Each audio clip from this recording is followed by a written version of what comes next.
Shri Venkateswara gold తాకట్టులో ఉన్న మీ బంగారాన్ని విడిపించి కొనబడును.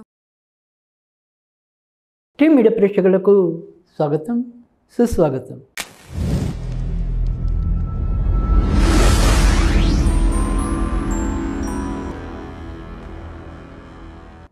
వారఫలాలు కార్యక్రమంలో జూన్ 9వ తారీఖు నుంచి 15వ తారీఖు వరకు మేషరాశి వారికి ఏ విధంగా ఉండబోతోంది, ఈ వారంలో వీరు ఎలాంటి జాగ్రత్తలు తీసుకోవాలి, ఏ ఏ తేదీలు వీరికి అనుకూలకంగా ఉంటాయి మొదలైన విశేషాలన్నీ కూడా తెలుసుకుందాం.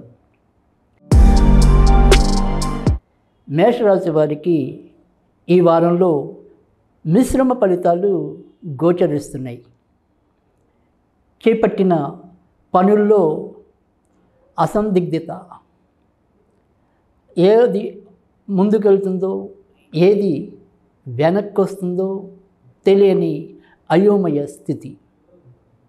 వృత్తి ఉద్యోగాలు ఎంత తలమునకలై అహర్నిశలు పనిచేస్తున్నా ఎక్కడో అక్కడ చిన్న తత్తరపాటు, మానసిక ఆందోళన తొంగి చూస్తాయి.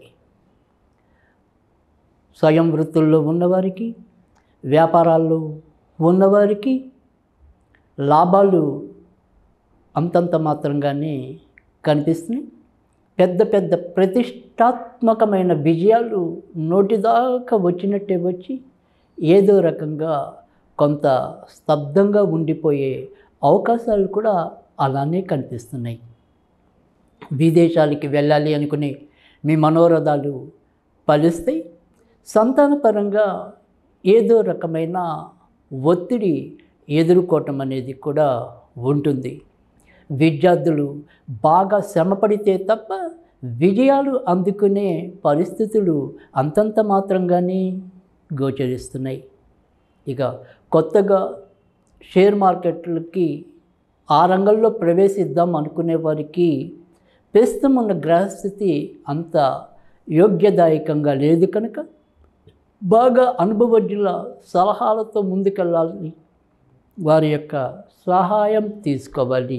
అంతే తప్ప మీకు స్వయం సిద్ధమైన ఏదైతే గుణముందో లేడికి లేచిందే పరుగు అన్నట్టుగా ఆ రకమైన దాంట్లో మాత్రం కొంత నియంత్రణ అవసరం. భార్యాభర్తల మధ్య స్వల్ప విభేదాలు ఉన్నప్పటికీ కూడా చివరికి మళ్ళీ ఏకాభిప్రాయానికి రాగలుగుతారు. క్రీడాకారులకి, కళాకారులకి గుర్తింపు గౌరవాలు లభిస్తాయి. ఇక ఈ వారంలో వీరు ఏదైనప్పటికీ కూడా కొత్తగా వివాహం కావాలి, వాటికి సంబంధించిన ప్రయత్నాల్లో ఎవరైనా ఉన్నట్టయితే కనుక మొదటి అర్ధభాగం కన్నా కూడా రెండో అర్ధభాగంలో కొంతవరకు మెరుగైన పరిస్థితులు ఉంటాయి. పార్ట్నర్షిప్ వ్యవహారాలు ఈ వారం అంతా కూడా అంతంత మాత్రంగానే ఉంటాయి. ఇక ఈ వారంతంలో విందు వినోద కాలక్షేపాల్లో పాల్గొనడం కానీ, కొత్త ప్రదేశాలు తిలకించడం కానీ సాధ్యం అవుతుంది. ఈ వారం మేషరాశి వారు బాగా జాగ్రత్త తీసుకోవాల్సిన విషయాల్లో వాహనాలు నడిపేప్పుడు కొంతవరకు జాగ్రత్త తీసుకోవటం అనేది అవసరం.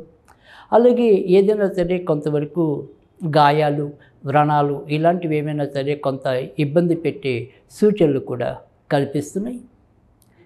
ఈ వారం అంతా కూడా సాధ్యమైనంత వరకు ఎండా వానలకి కొంత జాగ్రత్త పడటం అనేది, నిర్లక్ష్యంగా లేకుండా ఉండటం అనేది చెప్పదగిన సూచన. ఇక మేషరాశిలో ఈ వారి అశ్విని, కృత్తిక నక్షత్రాల వారికి 10, 12, 13, 15 తేదీలు అనుకూలంగా ఉంటాయి కనుక కొత్త పనులకి ఏమైనా సరే శ్రీకారం చుడదాం అనుకుంటే కనుక ఈ తేదీలు ఎంచుకుంటే తారాబలం ఉంటుంది. ఇక భరణి నక్షత్రం వారికి అయితే కనుక 9, 11, 12, 14 తేదీలు అనుకూలకంగా ఉంటాయి. ఇక ఈ వారమంతా కూడా వీరు సుబ్రహ్మణ్య స్వామికి, వినాయకుడికి సంబంధించిన పూజలు ఎక్కువగా చేసుకుంటూ వస్తే కొంతవరకు ఏదైనప్పటికీ కూడా ప్రతికూల పరిస్థితులు ఉంటే వాటి నుంచి బయటికి రావడానికి ఆస్కారం ఉంటుంది.